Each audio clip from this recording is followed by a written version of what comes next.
एक बहुत ही handsome limo driver था। बहुत सारी लड़कियां उसके पीछे पागल थी, तो जिंदगी के वो बहुत ही अच्छे मजे लेता था। पर एक बार एक लड़की से मिलता है और उसकी पूरी लाइफ चेंज हो गई थी। इसी एक थीम पर बेस्ड आज मैं आपको अल्फी 2004 की एक रोमांटिक हॉलीवुड मूवी एक्सप्लेन करने वाला हूँ। अगर आपको वीडियो अच्छा लगता है तो प्लीज इसे लाइक और कमेंट जरूर कर दीजिएगा। बिना किसी देरी के एक्सप्लेनेशन स्टार्ट करते हैं। मूवी स्टार्ट होती है और अल्फी खुद की इंट्रोडक्शन देता है। वो कहता है कि लड़कियां हमेशा मेरे पीछे पागल होती है। वो दिखने में भी अच्छा था और उसके स्टाइलिंग का सेंस वगैरह ये भी चीज़ें उसे बहुत ही अच्छी आती थी। दिन में उसे कभी भी कोई भी लड़की मिल सकती है, तो इस वजह से वो हमेशा रेडी रहता है। वो घर से बाहर निकला और अपनी नेबर की लेडी से वो बात करने लगता है। उसके साथ भी उसने बहुत ही अच्छे से फ्लर्ट किया। जाते जाते कहने लग गया कि शायद रात में आपको मेरी आवाज़ें आ सकती है। मेरा अपार्टमेंट बहुत ही गंदा है, तो उसकी साफ सफाई मुझे करनी पड़ेगी। अल्फी ने नेबर लेडी की बहुत तारीफ की थी, तो कहती है कि मैं कर दूंगी। इसी तरीके से हमेशा वो औरतों को मैनिपुलेट करता है। थोड़े फार वैसे आने के बाद वो न्यूयॉर्क में आ गया, क्योंकि यहाँ पर हर टाइप की लड़कियां उसे मिल सकती थी। वो हमसे कहता है कि मेरी ज़्यादा ज़रूरतें नहीं है, खाना पीना हो जाए और कुछ लड़कियां मिल जाए, बस उतना ही उसे अपनी लाइफ से चाहिए। वो एक लिमोजिन का ड्राइवर था। आज रात भी वो एक मैरिड वुमन के साथ इंटीमेट हो जाता है, जिसका नाम था डोरी। वो कहता है कि डोरी और उसके हस्बैंड में बहुत टाइम से फिजिकल रिलेशनशिप नहीं है। एक तरीके से उनके मैरिज के लिए मैं हेल्प भी कर रहा हूँ। पिछले कुछ दिनों से एक दूसरे से मिल रहे थे। डोरी को अब लगने लग गया था कि शायद अल्फी के साथ जो उसका अफेयर है इसे अलग लेवल पर लेकर जाया जाए। वो अल्फी से कुछ कमिटमेंट चाहती थी। इसके बारे में अल्फी को पता चल गया। लड़कियों के बारे में ये सब चीज़ें अल्फी को हमेशा पता चल जाती है। नेक्स्ट वीक में डोरी उसे फिर से मिलना चाहती थी, तो अल्फी उसे मना कर देता है। उसने कहा कि मुझे बहुत काम है। अब इसके बाद उसे फिर से कभी भी कॉल करने नहीं वाला। आज रात ज़रा लेट हो चुका था। वो हमसे कहता है कि मेरे पास दो ऑप्शन है, एक तो मैं घर पर जा सकता हूँ, वरना मेरी गर्लफ्रेंड के पास एक बहुत ही अच्छा बात लूंगा, उसी के पास सो जाऊंगा। उसे जब भी ज़रूरत होती थी तभी उसके पास आता था। उसकी इस गर्लफ्रेंड का नाम था जूली। जूली उसे देखकर बहुत ही खुश थी। आज रात वो उसके साथ इंटीमेट होना चाहती थी, पर अल्फी कहता है कि आज मैं बहुत ही थक चुका हूँ।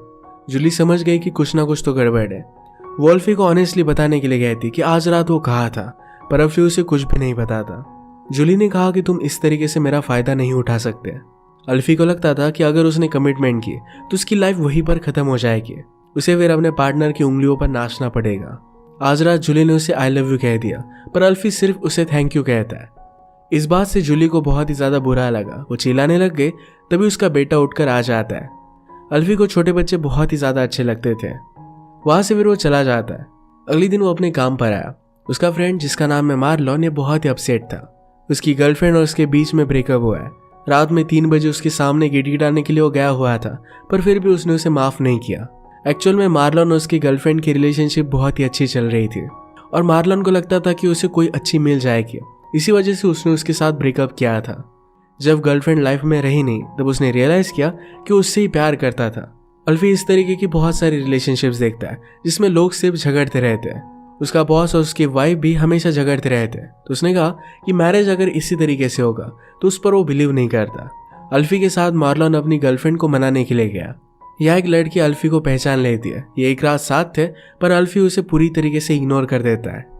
इसके बाद वो आज रात फिर से जूली से मिलने के लिए आया। जूली उस पर बहुत ही ज़्यादा गुस्सा थी, क्योंकि उसे पता चल गया था कि अल्फी का किसी और लड़की के साथ अफेयर है। उसे आज रात अंदर नहीं आने देती। वो फिर से मार्लोन की गर्लफ्रेंड के पास आ जाता है, जिसका नाम था लोनेट। उसे समझाने की कोशिश करता है। कहता है कि मार्लोन तुमसे बहुत ही प्यार करता है, तुम्हें उसे और एक चांस देना चाहिए।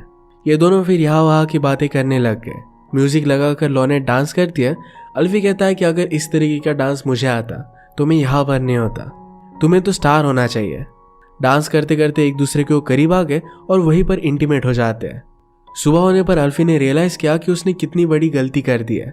इस तरीके से उसे अपने बेस्ट फ्रेंड को धोखा नहीं देना चाहिए था। काम पर आने के बाद मार्लोन अल्फी से कहता है, कल रात तुमने किया क्या? अल्फी अपना मुंह छुपाता हुआ घूम रहा था। मार्लोन उसे रोक कर कहता है कि मोनेट सुबह सुबह मेरे पास आई थी, उसने मुझे माफ़ कर दिया है और एक चांस देने के लिए रेडी है। वो इस सब के लिए बहुत ही थैंकफुल था।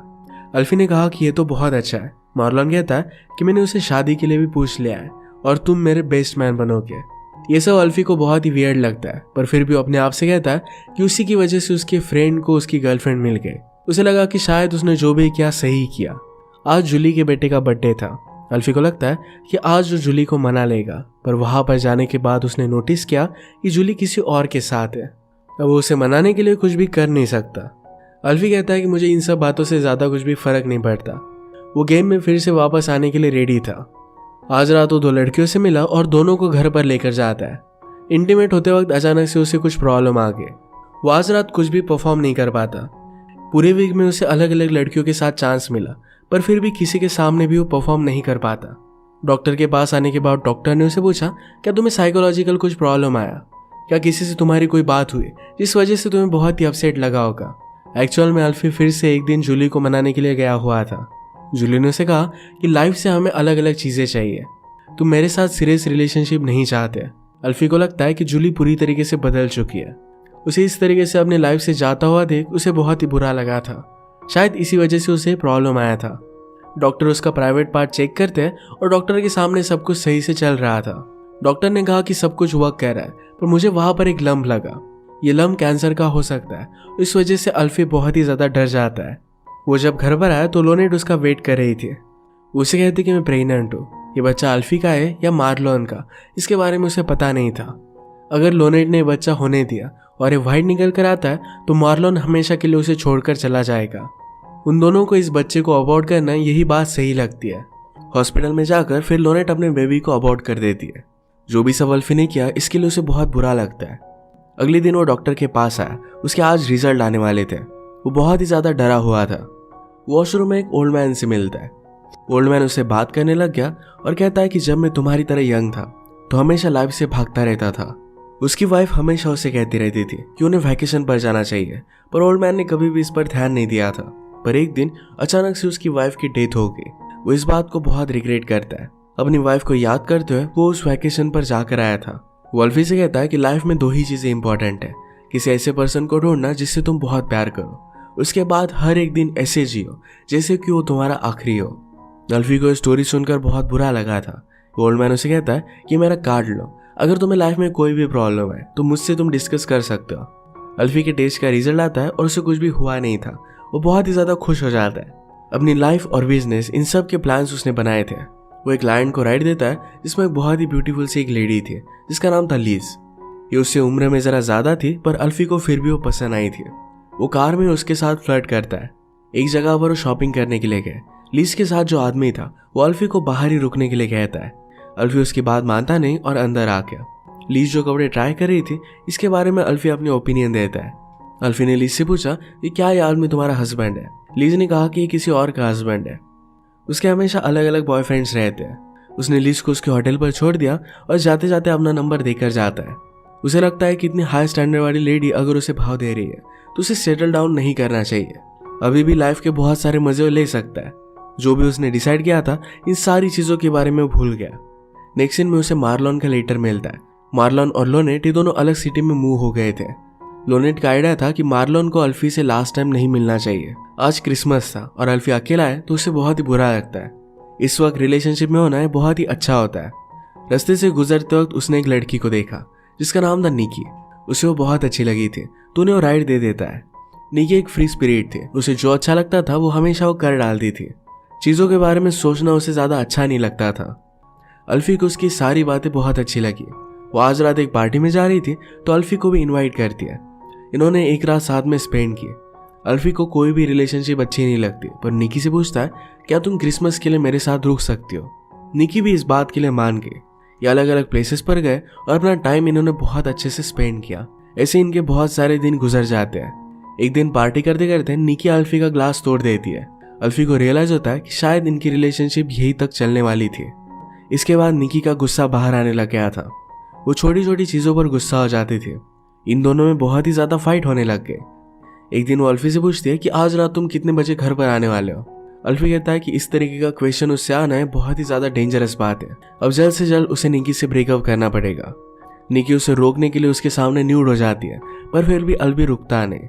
अल्फी ने कहा कि वो बहुत ही अमेजिंग है। वो मुझे एक स्टैचू की याद दिलाती है। वो जब छोटा था तो उसकी स्कूल की ट्रिप में वो एक स्टैचू देखने के लिए गए हुए थे। अल्फी को उस लेडी का स्टैचू बहुत अच्छा लगा। उसे परफेक्ट लगता है, पर बाद में जब उसने उसे पीछे से देखा तो सारी इम्परफेक्शन दिख सकती थी। अब उसे लग रहा है कि निकी के जब वो बहुत ही पास आ चुका था तो उसके सारे इम्परफेक्शन उसे दिख रहे थे। इसके बाद वो तुरंत अपनी ओल्ड लाइफस्टाइल जीने लग जाता है। लीज के पास वो आ गया। ये दोनों ड्रिंक करते हैं और अल्फी ने लीज को एक बिजनेस आइडिया के बारे में भी बताया हुआ था। लीज को आइडिया बहुत ही अच्छी लगती है। एक्चुअल में लीज का एक ब्यूटी ब्रांड था। वो भी पहले बहुत ही पुअर थी और बाद में रिच बनी थी। लीज कहती कि तुम बहुत ही ब्रेव और एम्बिशियस हो, पर फिर भी थोड़ा सा कॉन्फिडेंस तुम में कम है। अल्फी कहता है कि तुम्हें ये बात कैसे पता। लीज ने कहा कि पहले मैं भी तुम्हारी तरह थी। इसके बाद ये दोनों इंटीमेट हो जाते हैं। अल्फी घर पर आया तो निकी ने अपनी गलती रियलाइज की थी। वो उसे कहती है कि अब मैं सब कुछ ठीक कर दूंगी। मुझे बताया कि मैं तुम्हें बहुत ही ज्यादा तंग कर रही थी। मैं मेरी मेडिसिन लूंगी और जरा अल्कोहल वगैरह इन सब से दूर रहूंगी। ये सब कहने के बावजूद अल्फी ने उसके साथ ब्रेकअप कर लिया। निकी इस बात से बहुत ही ज्यादा हर्ट हो गई थी। वो तुरंत उसके घर से चली जाती है। निकी के जाने के बाद अल्फी को बहुत अकेला महसूस होता है। उसे लगता है कि शायद ओल्ड मैन जो भी बात कह रहा था ये सब कुछ सही थी। वो फिर से रिलेशनशिप में रहने का ट्राई करने वाला है। वो एक दिन जाकर जूली को अप्रोच करता है क्योंकि उसके साथ उसकी रिलेशनशिप बहुत ही अच्छी थी। उसने कहा कि हमारे बीच में जो भी हुआ इसके लिए वो बहुत ही सॉरी है, पर अगर वो चाहती है तो दोनों फिर से रिलेशनशिप में आ सकते हैं। अगली मोमेंट में जूली का बॉयफ्रेंड वहां पर आ जाता है। अल्फी कहता है कि तुमसे मिलकर मुझे बहुत अच्छा लगा। अपने बेटे को मेरी तरफ से हाय कहना। इस तरीके से जूली को हमेशा के लिए उसकी लाइफ से जाता हुआ देख उसे बहुत बुरा लगता है। रात में वो अपने बॉस के पास आया तो बॉस बहुत ही ज्यादा रो रहा था। बॉस की वाइफ उसे छोड़कर चली गई थी, जिससे हमेशा झगड़ता रहता था। अल्फी को जब ये बात पता चली तो बॉस से कहता है कि तुम रो क्यों रहे हो, जाकर उसे फिर से पाने की कोशिश करो, उसके लिए फ्लावर्स लेकर जाओ, उसके लिए लेटर लिखो। बॉस ने कहा कि क्या ये सब चीजें काम करती है। अल्फी ने कहा कि मुझे तो लगता है कि शायद ये काम करेगा। लड़कियों को ये सब चीजें बहुत अच्छी लगती है। अल्फी फिर डिसाइड करता है कि उसे अपने फ्रेंड से मिलना है, तो डायरेक्टली लोनेट के पास वो आ गया। लोनेट ने कहा कि तुम्हें यहाँ नहीं आना चाहिए था। तभी अल्फी ने एक छोटी बेबी की आवाज सुनी। एक्चुअल में लोनेट ने उस दिन अबॉर्शन नहीं करवाया था। अल्फी बेबी देखता है तो ये उसका ही बेबी था। ये सब सिचुएशन पता चलने के बावजूद मार्लोन लोनेट के साथ रहा था। अल्फी ने रियलाइज किया कि उस दिन लोनेट के चेहरे से मुझे पता चल रहा था कि उसने अबॉर्शन नहीं करवाया, पर फिर भी मैंने उस बात पर ज्यादा ध्यान नहीं दिया। बच्चे को देखकर उसके आंख में आंसू आ गए थे। वो पूछता है कि क्या मैं कुछ कर सकता हूँ। लोनेट ने कहा कि जल्दी से यहाँ से चले जाओ वरना मार्लोन गुस्सा हो जाएगा। वो जाने लग गया तभी मार्लोन घर पर आ गया। अल्फी कहता है कि मैं कभी भी तुम्हें हर्ट नहीं करना चाहता था। मार्लोन कहता है कि तुम हमेशा यही करते हो, तुम हमेशा किसी को भी हर्ट नहीं करना चाहते पर कर देते हो। तुम्हारे एक्शन से बहुत ही ज्यादा घटिया होते हैं। अल्फी वहां से निकल जाता है पर रास्ते में वो बहुत रोया। उसने उस ओल्ड मैन को कॉल किया था। ये सारी सिचुएशन उसे समझा देता है। अल्फी को लग रहा था कि शायद वो हमेशा अकेला ही रहेगा, किसी भी रिलेशनशिप को निभा नहीं सकता। ओल्ड मैन ने कहा कि जो भी हुआ है तुम्हारे पास्ट की चीज है, अब तुम आगे क्या करोगे ये बहुत ही ज्यादा इंपॉर्टेंट है। तुम हमेशा अपनी लाइफ में चेंज ला सकते हो। अल्फी ने रियलाइज किया था कि लीज को बहुत लाइक करता है। उसके लिए फ्लावर्स लेने के लिए चला गया और जिस तरीके से उसकी पर्सनैलिटी थी उसी तरीके से अलग अलग फ्लावर्स उसने पिक किए। उसके पास आकर कहता है कि चलो मेरे साथ कहीं पर वैकेशन के लिए चलो। वहां पर उसे प्रपोज करने वाला था पर लीज कहती है मुझे जरा काम है। अल्फी ने कहा कि वीकेंड पर भी हम जा सकते हैं। लीज ने फ्लावर्स को देखा और उसे वो बहुत अच्छे लगे। वो कहती कि तुमने मेरा दिन बना दिया। लीज की बातों से अल्फी को रियलाइज हुआ कि उसे बाहर निकालने की कोशिश कर रही है। उसे पूछता है कि क्या कोई अंदर है। उसने अंदर देखा तो लीज किसी और आदमी के साथ थी। तो इस बात से बहुत ही ज्यादा हर्ट हो गया। वो कहता है कि मुझ में क्या कमी है कि तुम उसके साथ हो। लीज उसे बता नहीं रही थी पर अल्फी ने उसे बहुत फोर्स किया। तो कहती है उसका एज कम है। इस बात से अल्फी को बहुत ज्यादा बुरा लगता है। उसने कभी भी सोचा नहीं था कि लीज से इस तरीके से वो प्यार करेगा फिर भी उसे रिजेक्शन मिलेगा। वो एक ब्रिज पर था जहां पर उसे उसकी एक्स गर्लफ्रेंड मिलती है, जिसका नाम था डोरी। अल्फी कहता है कि मैंने तुम्हारे साथ जो भी किया है बहुत ही घटिया था, इसके लिए उसे सॉरी कह रहा था। वो कहता है कि मुझे समझ में नहीं आता कि अचानक से मुझे हो क्या जाता है। जब रिलेशनशिप में चीजें सीरियस होने लग जाती है तो वहां से मैं भाग जाता हूँ। डोरी ने कहा कि तुम्हें मुझे एक्सप्लेन करने की जरूरत नहीं है, सिर्फ अपने आप को पता चलने दो कि तुम क्या करते हो। उसके जाने के बाद अल्फी हमसे कहता है कि मेरे पास सब कुछ है, एक अच्छी जॉब है, एक अच्छी लाइफ में जी रहा हूँ। अभी भी मैं ज्यादा ओल्ड नहीं हूँ पर फिर भी मेरे पास पीस ऑफ माइंड नहीं है। लाइफ में पीस ऑफ माइंड ही सबसे ज्यादा इंपॉर्टेंट होता है। हमेशा अलग अलग चीजों के पीछे भागता रहता है और एक जगह पर सेटल नहीं होता। इसी वजह से सारे प्रॉब्लम्स उसे आए। अगर वो एक ही रिलेशनशिप में रहता तो कभी भी उसे ऐसा महसूस नहीं होता। जिन भी लड़कियों के साथ वो रिलेशनशिप में था उन सारी लड़कियों ने अल्फी का बहुत ख्याल रखा था, पर अल्फी ने कभी भी उन्हें अच्छे से ट्रीट नहीं किया। उसे इन सब बातों का रिग्रेट होता है, पर अब वो एक अच्छी रिलेशनशिप पाना चाहता है और इसके लिए ट्राई करेगा। इसी एक मैसेज के साथ मूवी एंड हो जाती है। अगर आपको एक्सप्लेनेशन अच्छा लगा तो प्लीज़ इसे लाइक और कमेंट जरूर कर दीजिएगा। मैं बहुत सारी मूवीज़ लेकर आते रहता हूँ, तो प्लीज़ इस चैनल को सब्सक्राइब कर दीजिए और बेल नोटिफिकेशन आइकॉन दबाना मत भूलिएगा। हम फिर से मिलेंगे और एक नई मूवी के साथ। तब तक के लिए थैंक यू और आप अपने आप का ख्याल रखिए।